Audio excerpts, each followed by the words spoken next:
This castle was actually owned by Henry VIII. To be honest, the point you made it, I got to say, fairy tales.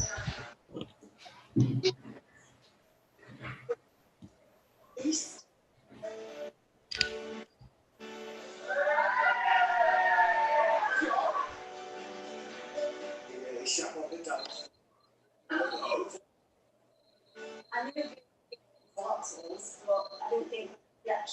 The evening will be starting in approximately 7 minutes. Stay tuned. Commandments 8, 9, and 10. You put a lot of thought into it. You did really well.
One cheeseburger made of nuts.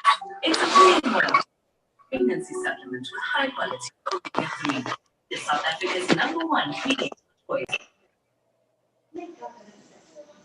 Sweets and treats, candy toys, and much more. Buy any weekend with the Twinkle sticker and get the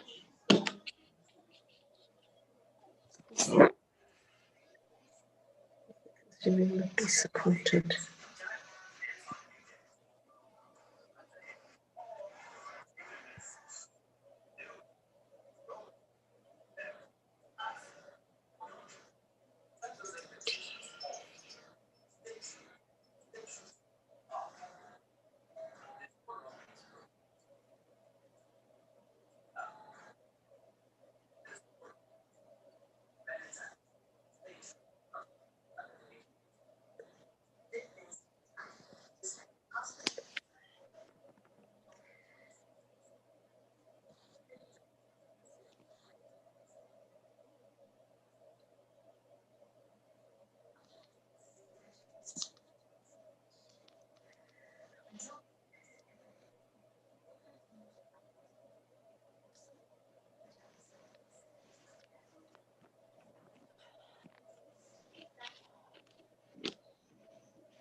great savings. Save 50% on selected rock-based products. Buy organic shampoo and conditioner 1 litre to the 95 brand. Sent on Vital Hair, Skin and Nails 30 capsules. And buy bulk energy effervescent tablets now from $79.99 per offer. Clicks, feel good, pay less. Your purchases to be according to cash shows you are motivation.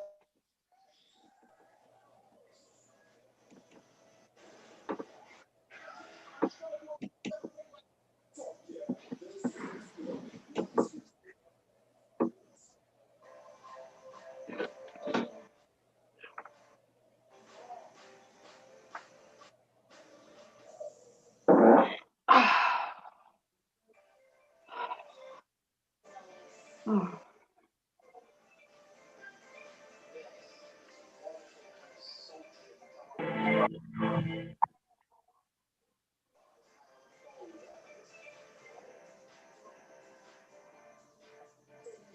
It's got a really lovely thing. Yes, something sweet.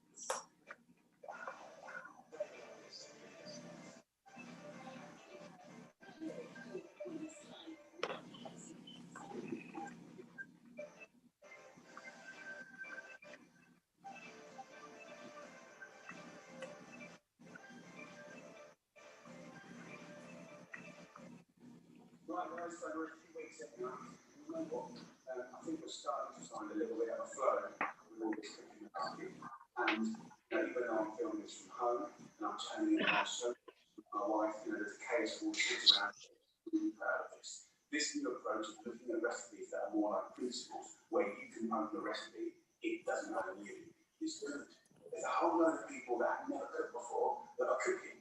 So this is positive, and we've got 3 opportunities every single day to put goodness into their bodies, but also have some fun. So let's have some fun. Good evening, everybody. Welcome. Today I'm going to give you a recipe for an old Oliver classic. Can you hear me?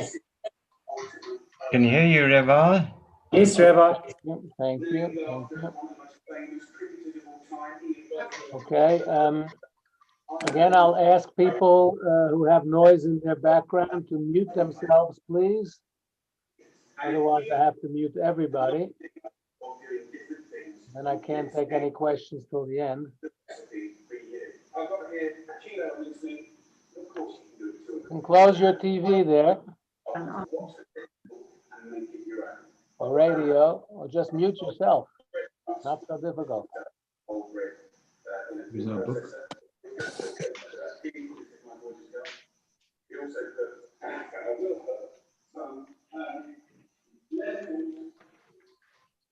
Okay, so some people don't get it, so we have to mute everybody. Sorry.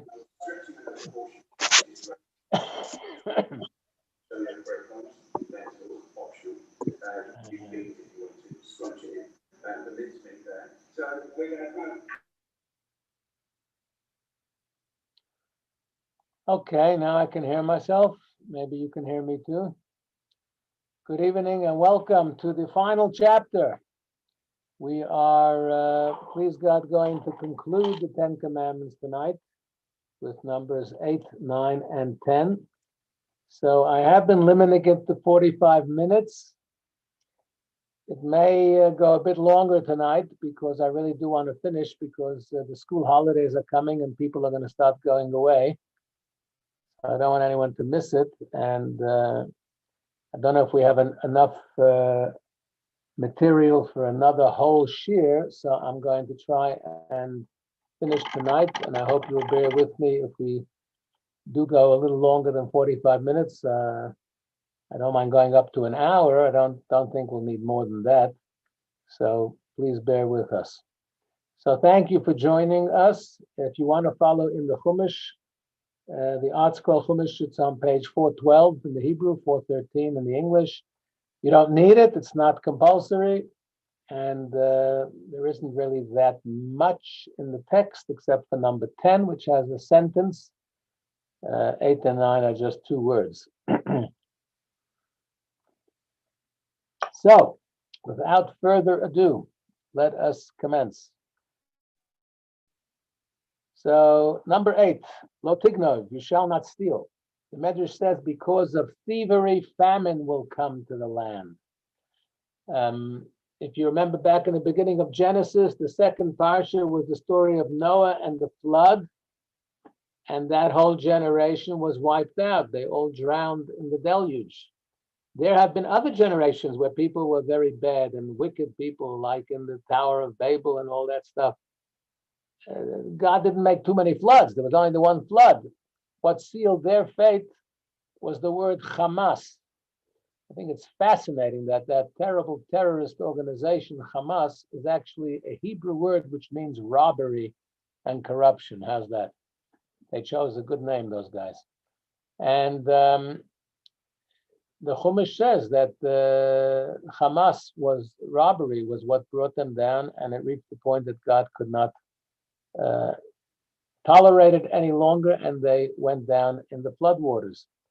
So robbery is a serious thing. But actually, Rashi tells us that here, thou shalt not steal, commandment number 8 in the 10 Commandments, does not actually refer to stealing money or property of anyone else.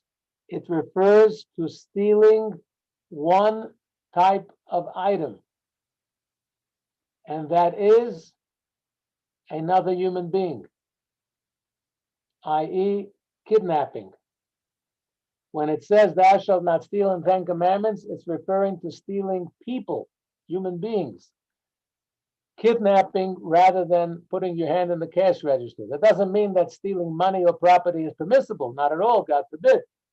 But there's another commandment, lo tignovu, later on in Leviticus, Vayikra 19, it says in the plural, thou shalt not steal, and there it's referring to money and property, etc. But here in the 10 Commandments, it's referring to kidnapping.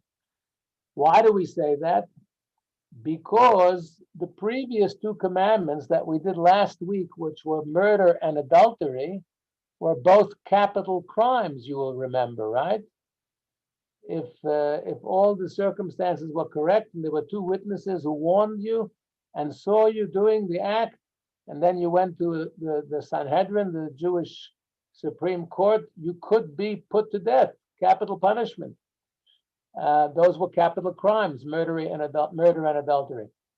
The following commandment now, number 8, that was 6 and 7. Number 8, thou shalt not steal, forms a trilogy of 3 capital crime prohibitions: murder, adultery, and kidnapping. So that's why it's not just stealing money, which is not a capital crime. You steal money, you have to pay back the money and a 20% fine. But if you steal people, and you abuse those people by making them work for you, you make them your slaves, or you sell them into slavery, then that is a capital crime. Now, today we have a term for this. Growing up, I used to think, why is kidnapping a capital crime? I mean, you didn't kill anybody. But in fact, today, what do we call it? Today we call it human trafficking.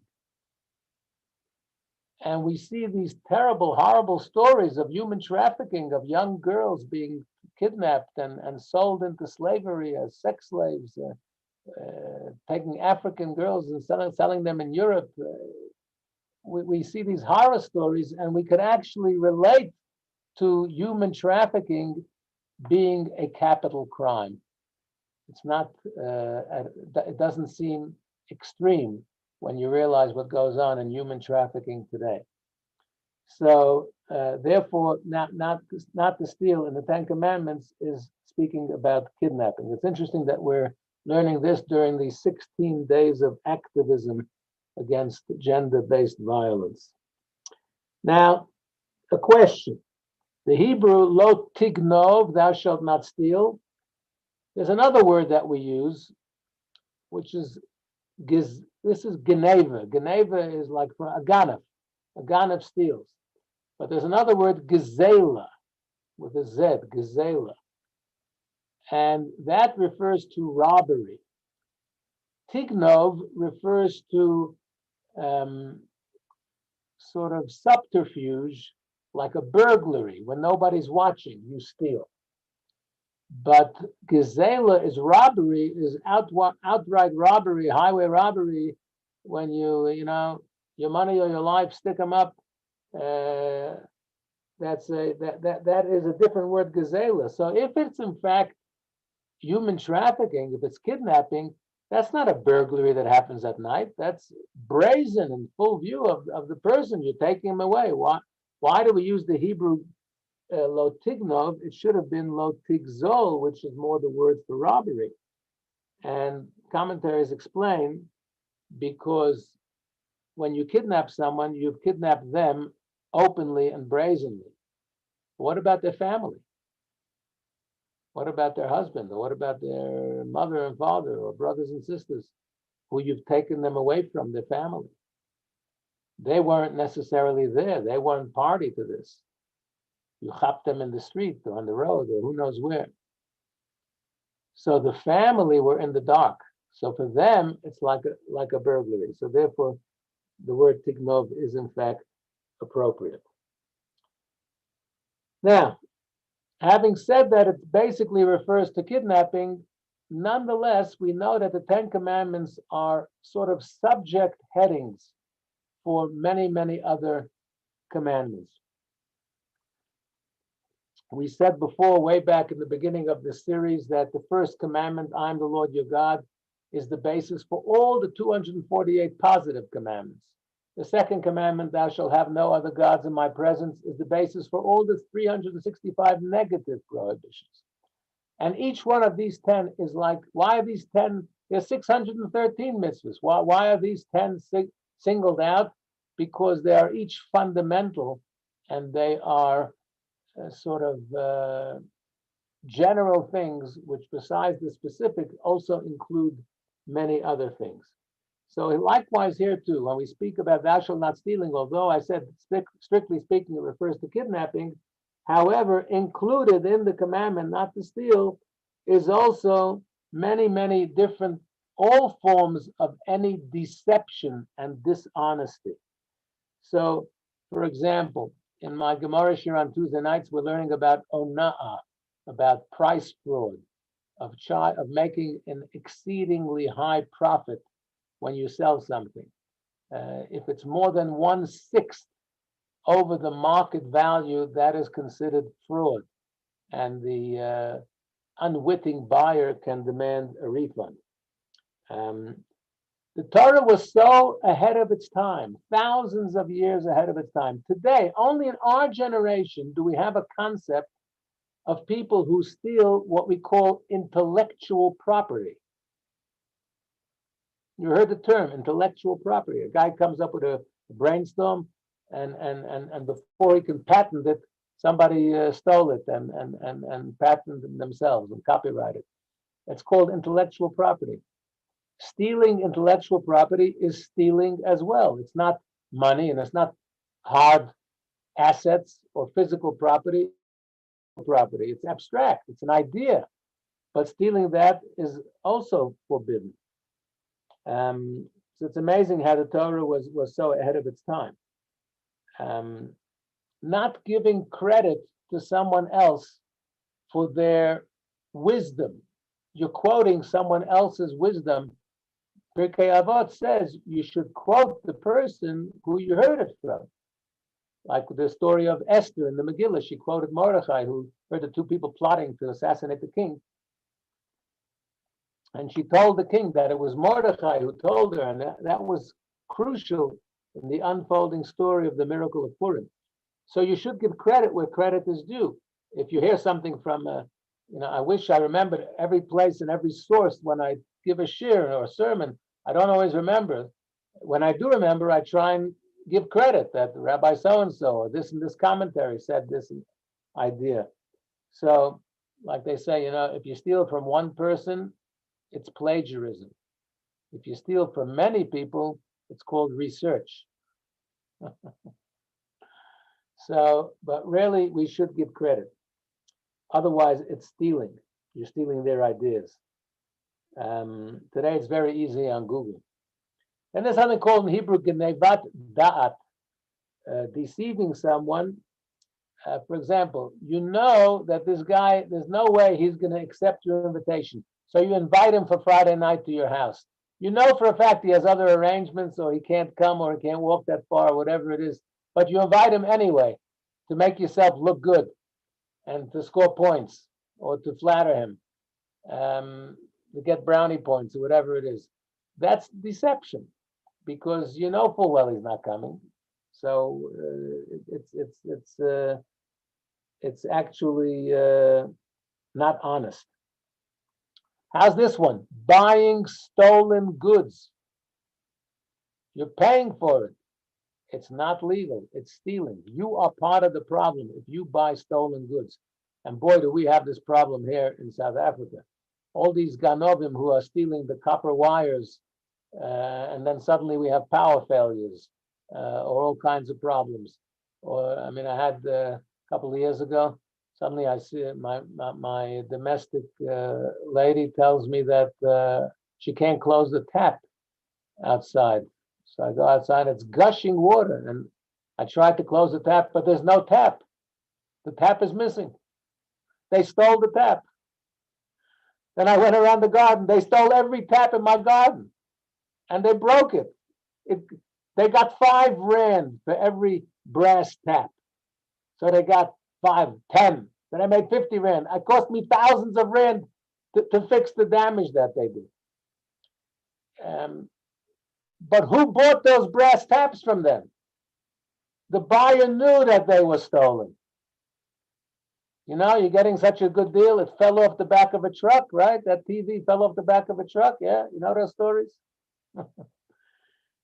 The Gemara long ago, okay, 1500 years ago, the Gemara coined the phrase, it's not the mouse that is the thief of the cheese. The mouse didn't steal your cheese. You know who stole your cheese? The hole in the wall. The hole in the wall that the mouse crawled through, that's the problem, not the mouse. If you would block up all the holes, you wouldn't have mice. So likewise here, the ganef is obviously a problem, but the one who buys stolen goods is very much part of the problem. So if you have dishonest scrap merchants who are buying brass taps and street water hole covers from these guys, which we break our tires going into these holes in the street, it's because people are buying it.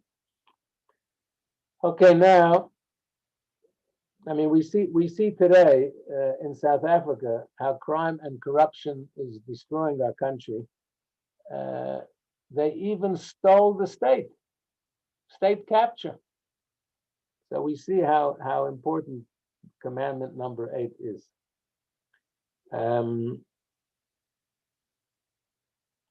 Likewise, accomplices to the crime are also like the thief himself. So if you have the driver of the getaway car, I didn't go into the bank, I didn't steal anything, I'm just driving a car, I'm a taxi driver. What do you mean? You're driving the getaway car, you're an accomplice to the crime. If you're the guy who's in the bank over there, you're spotting the people who draw cash from the ATMs, and then you call your friend around the corner to follow that guy home and steal his money. You're part of the problem, you're an accomplice to the crime, and you are the same as the thief himself. Now, we told you that each commandment on the second tablet corresponds to the commandment on the first tablet, right? We've gone through them all. So number 8, thou shalt not steal, corresponds to what? Corresponds to the third commandment on the right-hand tablet, which is not to take Hashem's name in vain. Because if you steal, you're going to get caught, and you're going to have to take an oath, and you're going to raise your right hand and swear to tell the truth, the whole truth, nothing but the truth, that you didn't steal, and you're going to lie, and you're going to take God's name in vain, because it all started with your stealing. Okay, that's number 8. Any questions on number 8 before we move on to number 9? You can unmute yourself and ask a question if you'd like to, before we carry on with number 9.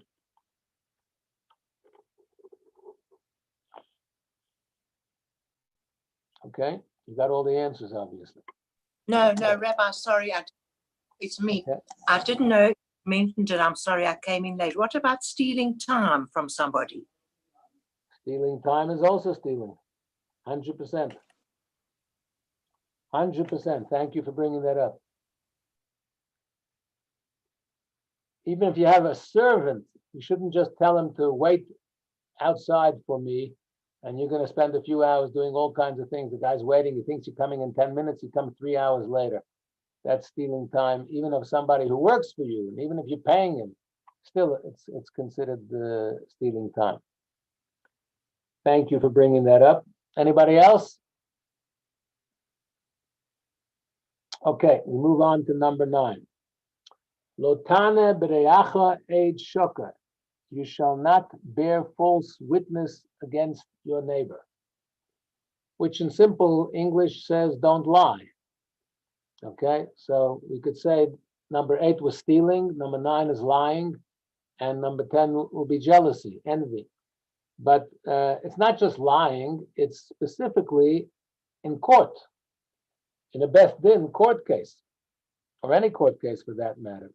False witness. Now, if you look at the Hebrew, Lotana B'reacha Eid Shoker.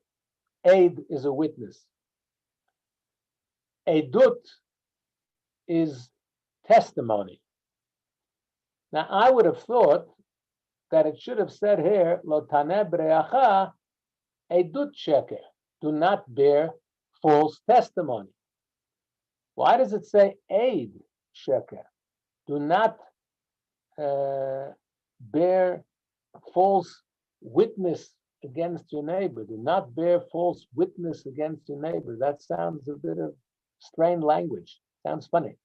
Should not bear false testimony against your neighbor. Eidut. Why does it say Eid, witness?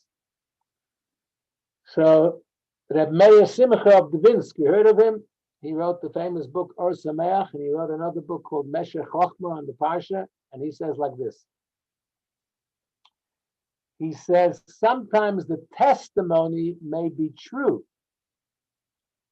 but the person giving the testimony is a liar. How so? He's reporting on hearsay. He heard it from his rabbi, and he loves his rabbi, and he respects his rabbi, and he trusts his rabbi implicitly. A false word would never come out of the rabbi's mouth, God forbid. And his rabbi told him that somebody stole money from him. So he believes his rabbi 100,000%. So he's ready to go and testify for his rabbi. But did he see it? Is he a witness? He's not a witness. He heard it from his rabbi. He didn't see it with his own eyes. If you didn't see it with your own eyes, you cannot be a witness. So the testimony might be 100% true. I'm sure the rabbi wouldn't lie. Rabbis don't lie, right? They do other things, but they don't lie. So the testimony is true, but the witness who's giving it is false. He never saw it. Secondhand information. Similarly, if your beloved and trusted, honest and honorable rabbi asks you as follows, listen, I'm going to the Beth Din to meet, I have a case with this guy who stole money from me. I only have one witness to support me. Won't you come along with me? I'm not asking you to open your mouth. You don't have to say one word. Just come with me with the other witness to the door of the Beth Din. When my opponent sees that I have two witnesses with me, he'll own up and admit that he took the money. So I'm not asking you to do anything, to say anything. Just come and stand there. That too is considered a false witness. Even if it would have been true testimony, but he did not see it, so he would be a false witness.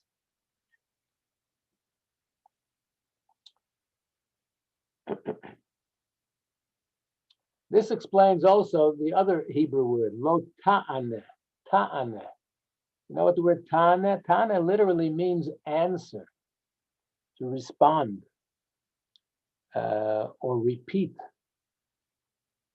Amaneh is an answer.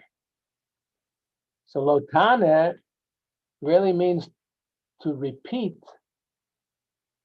meaning you're repeating something that you heard, which you did not really see. That's why the Torah used the word Taneh instead of lo ta'id, which means not to testify.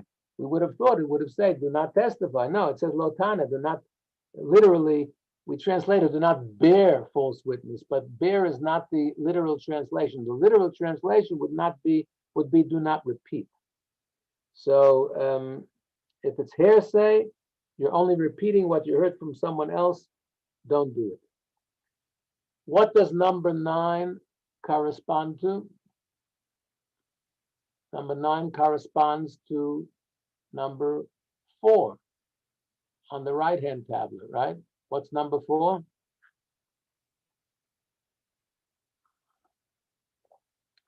Shabbos.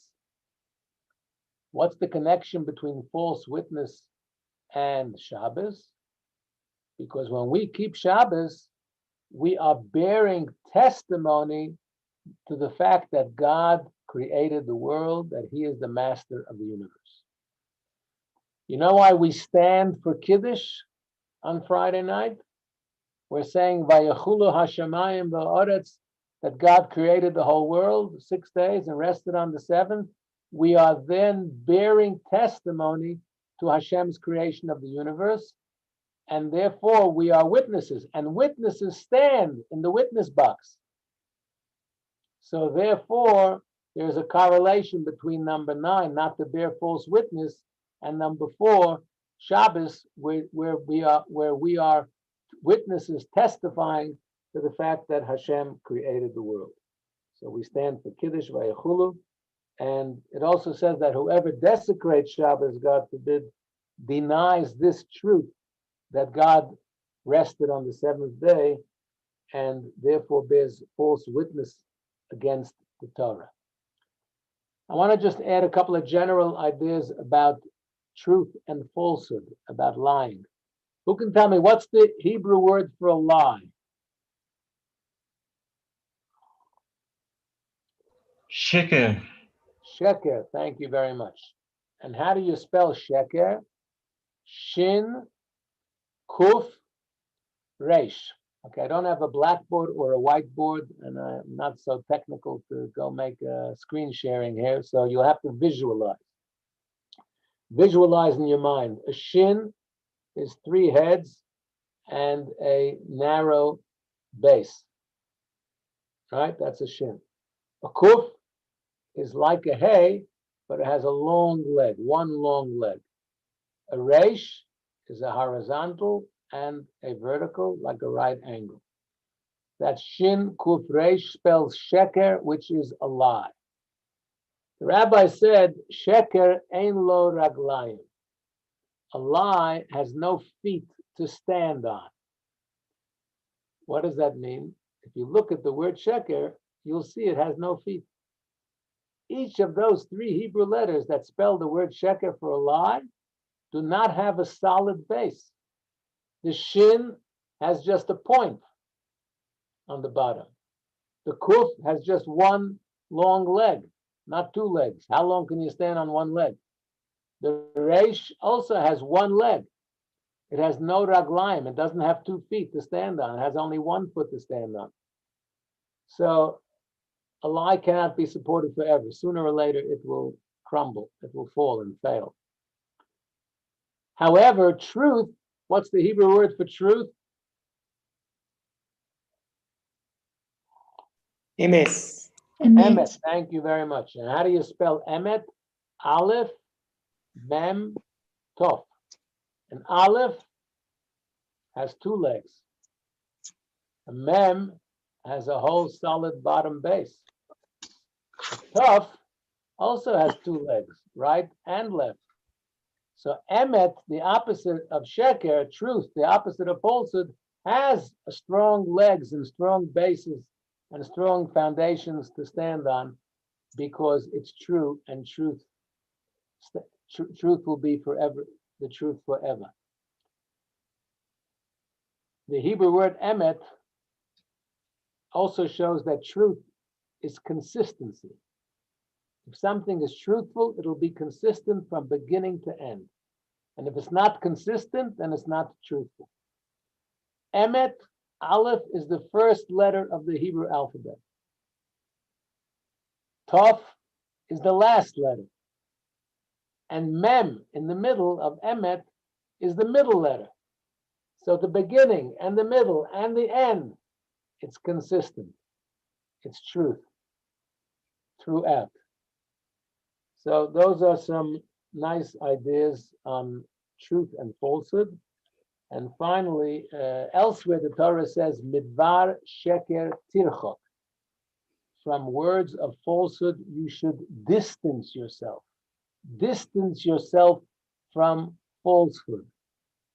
Concerning no other value or mitzvah does the Torah say to distance yourself. It says, thou shalt not, don't do it. Doesn't say keep far away. Only by lying does it say keep far away. Distance yourself from falsehood. Okay, we've made good time, so I don't think I'll have to keep you for a whole half hour now. We're on commandment number 10, and it's quite a bit to talk about here. It's a very interesting one, number 10, and then I'm going to give a summation of the 10 commandments as well. So, number 10, lo tachmod, thou shalt not covet. What does covet mean? To be jealous, to be envious, to want what somebody else has. Now, in Devarim, in Deuteronomy, where the 10 commandments are repeated, and I did tell you previously that there were some minor variations. There it says, not lo tachmod only, but lo titaveh. Tachmod here in Exodus means covet. Titaveh means you should not desire somebody else's house, wife, etc. What's the difference between covet and desire? So the rabbis explain that to desire, in this commandment, not to covet, doesn't just mean to desire something that someone else has. It means not to act upon that desire.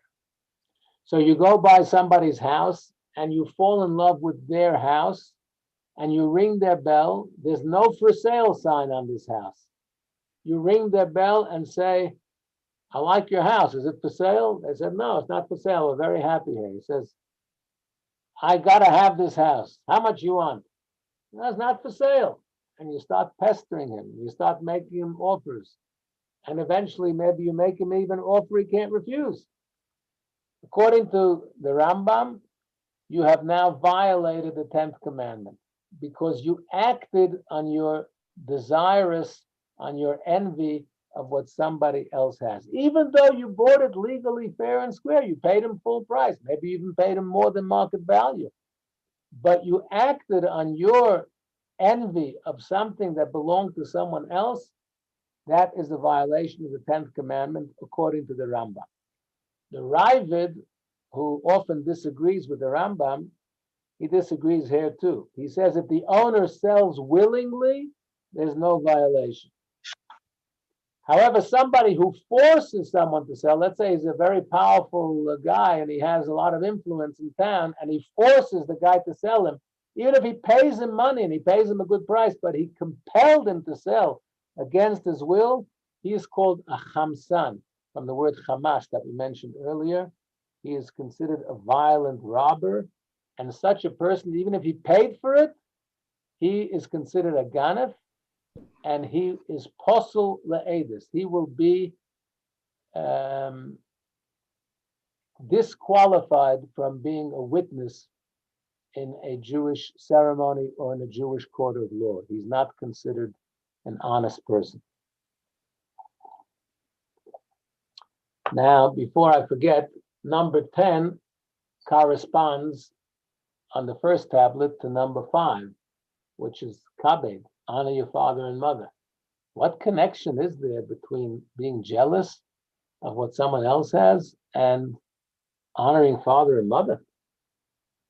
So the Medrash says, one who covets will be destined to bear a child who will dishonor him. The Medrash, the rabbis of the Medrash knew such things. Another answer is, what is the connection between number 10 and number 5? Because if you're jealous type, it means you're lustful and envious and you want and greedy and you want what other people have and you're not happy with what you yourself have, you're a greedy person, you're going to be a stingy person. So you won't be generous to support your elderly parents when they need your help. You'll make them beg in the street or something, or go to the chev or whatever. And therefore, we see a connection that number 10 has a connection to number 5. You will dishonor your parents if you are an envious, greedy person. Now I have a question for you.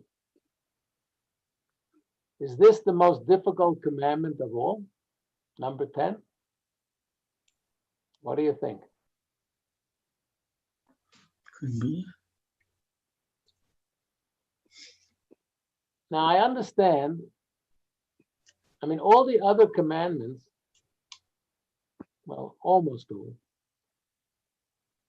are basically behavioral. Don't murder, don't commit adultery, don't steal, don't lie, don't blaspheme, don't worship idols, don't desecrate Shabbos, except for number 1, which is faith, which is more abstract, but all the others are actions, behavior. So I understand that God can command us, thou shalt do this, and thou shalt not do that. But how does God command us on our thoughts, on our desires? That's a tough one. I can control myself not to do something, but not to even have a fleeting thought. I walk by this beautiful house, or you see a beautiful woman, she's somebody else's wife. Can you stop your thoughts from thinking? It's not so simple. You see a gorgeous Ferrari driving by, a red Ferrari, hey, that's cool, man, I want that. So let me share with you what the Ibn Ezra, one of the classical biblical commentators, says. He says the secret of observing number 10, he gives an analogy. He says it's like, imagine you're a impoverished, primitive, peasant, farm worker or something. And one day the royal family drives by and you catch a glimpse of the princess, the beautiful princess. Would you, as an impoverished peasant, even dream that you could marry the princess? It's so far-fetched, it's so out of reach, a different planet from your life and your reality. You don't even fantasize about such a thing. Says the Ibn Ezra, something that belongs to somebody else should be to you in your mind and heart as out of reach as if you are the peasant and she is the princess.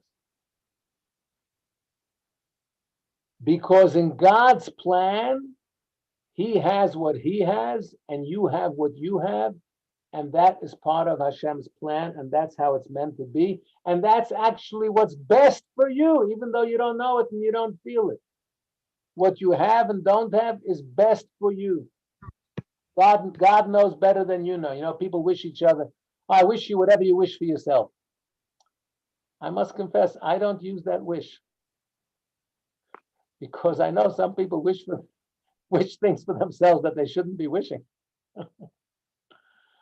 So I don't give that blanket wish. I would qualify it, you know, with something good or whatever. So similarly, you might have the most beautiful mother. You're a teenager and your mother is a young woman and she's drop dead gorgeous. Do you desire your mother? Sick people, I mean, normal people don't even have such a thought. I even feel funny even saying these words, but I'm quoting the commentaries. The son knows it's off limits, not even negotiable, nothing to think about. Doesn't even occur to him. So likewise, says the Ibn Ezra, we should regard anything that belongs to someone else as totally off limits. Now this also connects number 10 to number 1. Anochi Hashem, I'm the Lord your God, which we said was the belief in the existence of God. The first commandment is to believe in God and to know that God exists. When you know there's a God in the world And you know that God runs the world. He didn't just create it once upon a time. He continues to run the world. And he decided that someone else should have what he has and you should have what you have. Keeping number one, your faith in God, allows you to keep number 10 and not be envious of what other people have. Also, say the commentaries, appreciating the greatness of God will inspire us to devote our lives to wanting to come closer to Hashem and be more spiritual people. And the more spiritual you are, the holier you are, the less room you have in your mind and heart for being a hedonist and being lustful and being envious of what other people have. Now, if you look in the Chumash, in Exodus, it says, thou shalt not covet your neighbor's house, nor his wife, nor his servants, nor his animals, and everything that belongs to your friend and neighbor. So some commentaries say, why is this the sequence? House, wife, servants, animals, everything? Because that, they say, is the natural sequence in life. First, the person gets a house, and then he gets married, and he has someplace to bring his wife to. Then he gets household help. Then he buys a pet, etc., etc. In Deuteronomy, in that version, the first two are reversed. First, it says wife, and then it says house. You shall not covet your neighbor's wife, nor his house. Why? So it says that there it's referring to young people. And young people who are young and passionate and very lustful, they sometimes want the woman before they want the house. And furthermore, it also teaches us that desiring someone else's wife is worse than desiring his house or his Ferrari. Because the house you could buy, the Ferrari you could buy, but you cannot buy his wife. And if you do buy his wife, that's the worst. Now, when do you think there's an exception to this rule, where you may be jealous of what someone else has? Who can think of a permissible exception? Jewish learning. Thank you very much. It says, Kinat sofrim tarbe chochma. Jealousy amongst scribes and sages increases wisdom. If you are jealous that someone else goes to a shir 3 times a week and you only go once a week, that's good for wisdom. Maybe you'll be so jealous that you'll replicate what he's doing. If you're jealous that someone else is more observant or more pious or more learned or davens with more kavanah or whatever it is, that's a healthy jealousy. And that kind of jealousy we encourage. We want you to be jealous of people who are good people, and we should emulate them. That's 100%. Rabbi. As the mitzvahs as well. Mitzvahs as well, correct. So there's a verse we say in Oleinu, Bashamayim mimal v'ala'oretz mitochas. We speak about God in the heavens above and in the earth below. So there's a cute interpretation. In the heavens above, in the earth below. In the heavens, when it comes to heavenly matters, spiritual matters, look above at those who are higher than you on the ladder of spirituality and be jealous of them.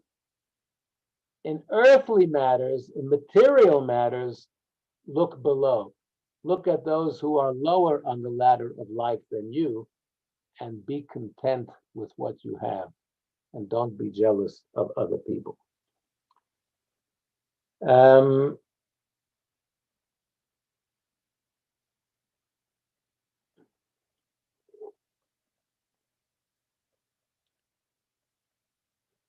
Sorry, I'm just trying to read my own notes here.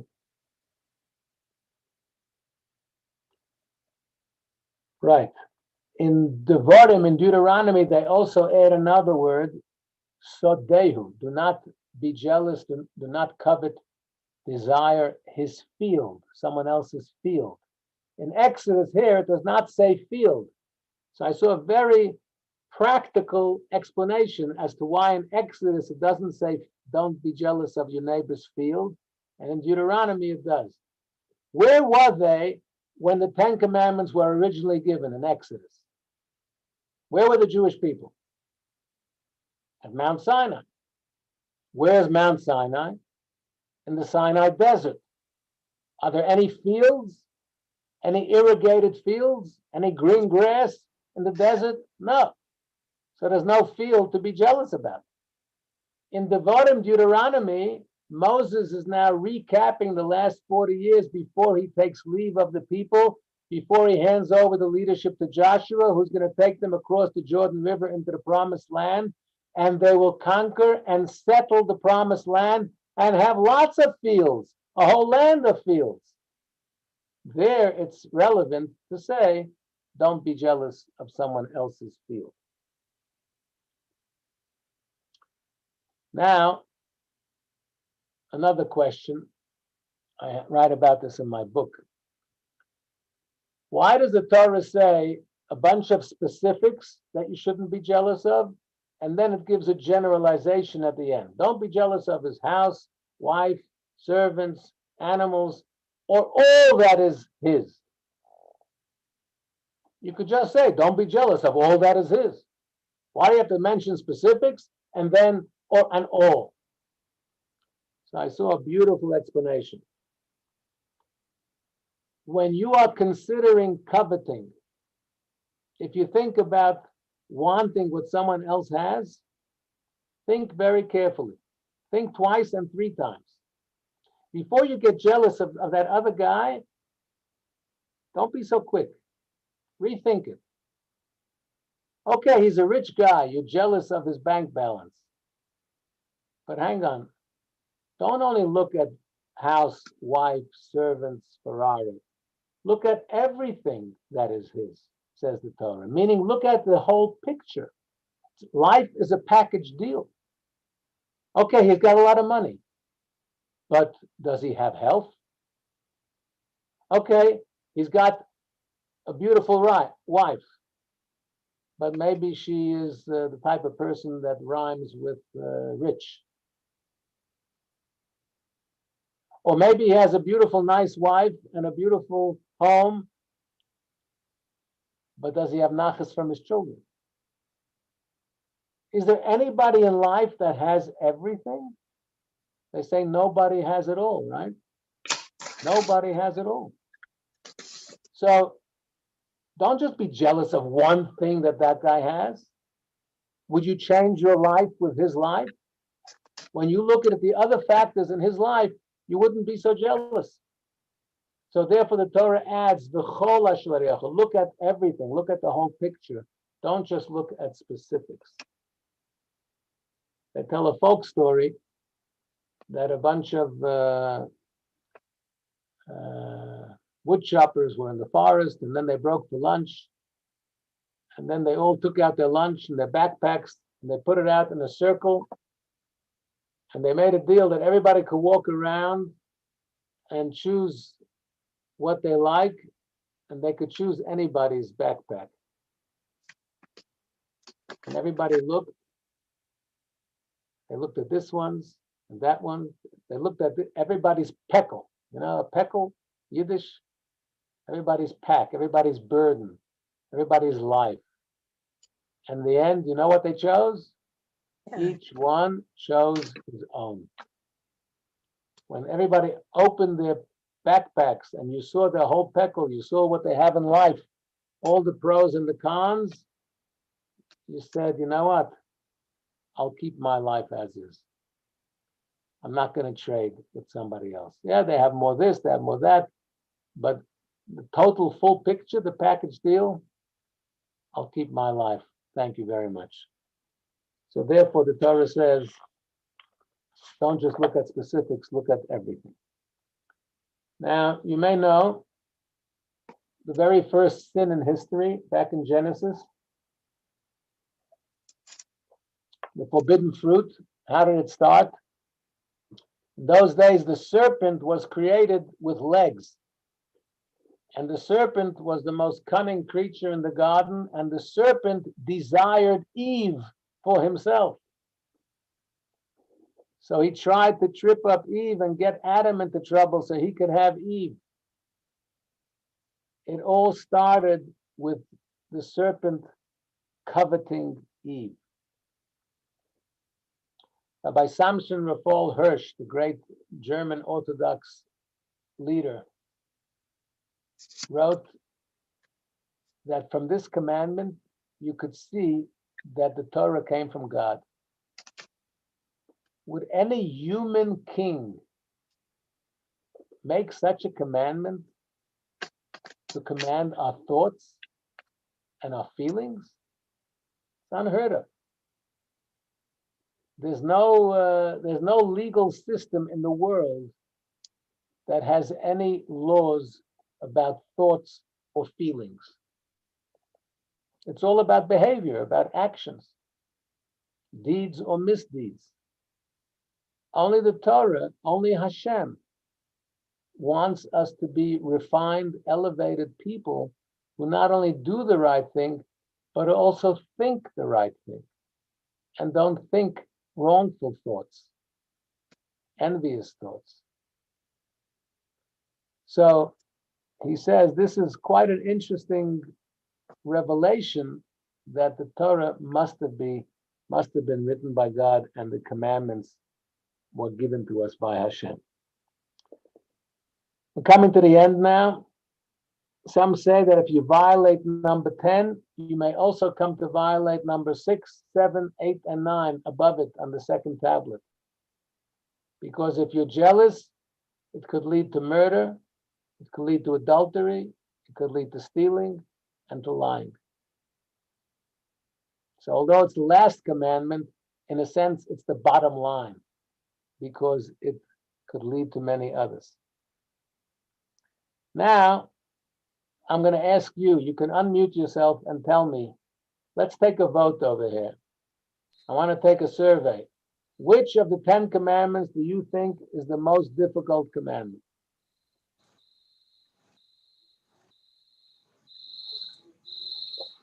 Number 5.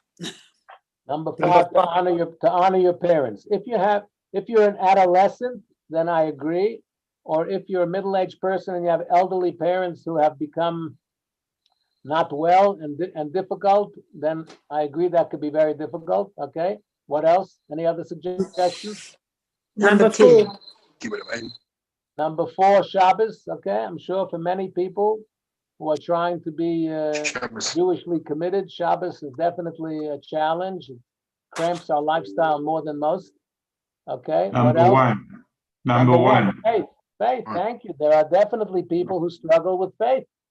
There are people who come to the rabbi and say, Rabbi, I just can't find any belief in my heart. I just don't see God. How do I I'd love to believe. I just don't, I'm struggling with my faith. Okay, I've heard that. So that's 3 suggestions. Any more? Number Number 10. 10, yeah. 10, obviously. Yeah, yeah. So we've had 1 and 4 and 5. 10 and 5, yeah. Any other And 10. suggestions? Any other votes? I also agree. Number 10. This must be a bunch of Jews. Nobody said murder, huh? Jag gave big hug. And those who think it's adultery are not going to say it out loud anyway, right? Okay. Okay, so I agree. All of these could be very difficult. To each his own, for every person. But if we're sort of objective, universally, then I think there's a case to say for this one, for number 10, that it might be the most difficult, because not even to desire what someone else has, that's quite challenging. In conclusion, it says that the 10 commandments correspond to the 10 utterances with which God created the world. It says in Pirkei Avot that God said, let there be light, let there be this, let there be that, let us make man. A total of 10 utterances by God created the world, and they correspond to the 10 commandments. What's the connection? Because why did God create the world? He created the world so the Jewish people could observe and fulfill the Torah and make the world a better place, a more godly place. So when we keep the 10 commandments, we are reinforcing the 10 utterances with which God created the world. We are fulfilling the purpose of creation through the 10 commandments. And we are creating a dwelling place for Hashem in this physical material world. So indeed, I think from this course, I think it took us 7 weeks to go through the 10 commandments. I wasn't sure how many it would take us in the beginning, but I'm glad we managed to finish. So thank you for sticking with us a little later today, so we could finish before people go on holiday. And I called it the 10 Commandments, the basis of our faith. I think we've seen in many ways how these mitzvahs are foundational, and indeed they are an important basis for the whole of Judaism. Okay, so I want to thank you all for joining, and I think all of these have been recorded onto YouTube, so if you missed any or you want to review it, please feel free, and you can go to YouTube on the Sidnam Shul and you'll find it there. Any questions? Rabbi, I'd like to share a thought, and I'll give honor to the person that I heard it from. It was from a Rabbi Ryan Newfield, who was the standing-in rabbi at Plettenberg Bay for a number of years. And he mentioned that when Moses came down carrying the tablets, in the one hand he had the first 5, and the other hand he had the second 5. And the second 5, there were so many fewer words that he was able to have a much bigger font. And so the people coming down would see that as the first striking laws to obey. I have that idea in my book as well. Have a look. That's correct, because it says that they were sort of equal in size. So how could they be equal in size if there's much more words on the right side than on the left side? So I said the font was bigger on the left side. Quite right. Thank you. Okay, I'm happy to have answers too, not just questions. Feel free to share.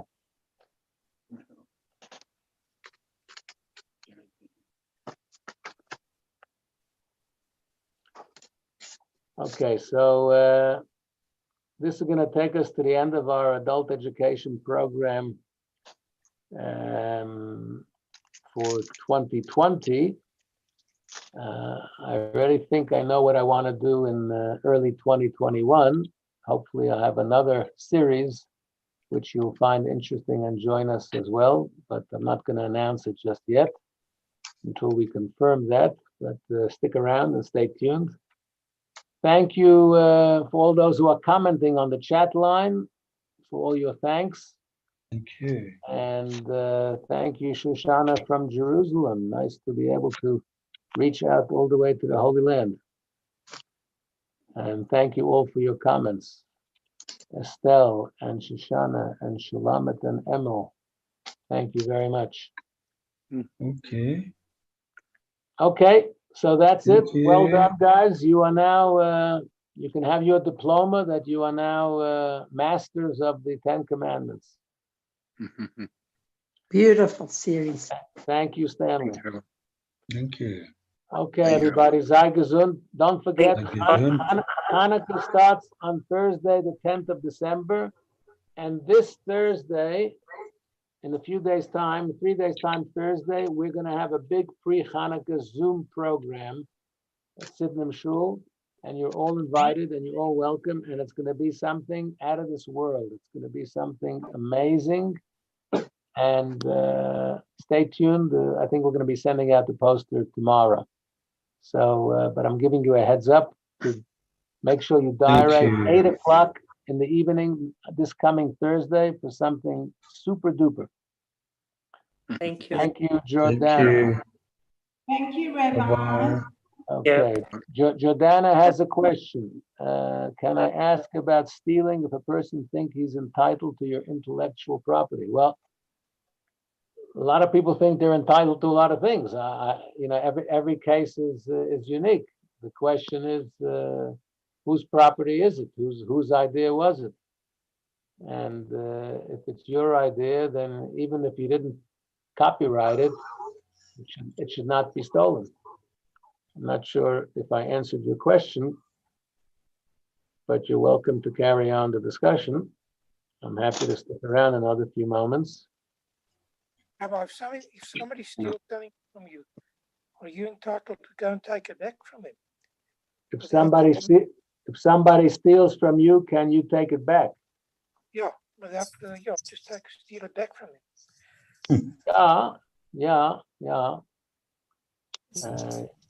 I mean, ideally, one should sort it out in a Beth Din. But if you manage to get your hands on it, I think you're entitled to it. I don't encourage violence, though. Thank you, Dee from Cape Town. Thanks for joining us. Thanks, Rabbi. Rabbi, is it theft or kidnapping or how's it? Excuse me? Is it like kidnapping? They said that was a steal. Is it requested that I should not steal? Steal time, steal money from employer. Did you join us The work. late tonight, Stephen? Yeah. Well, then you obviously missed the first part. when Time we from talked employer. about kidnapping. Yes, not to steal is kidnapping. And also to steal time from employer to waste his time. He's paying you money. Not allowed to steal anything, but officially in the Ten Commandments, not steal is kidnapping.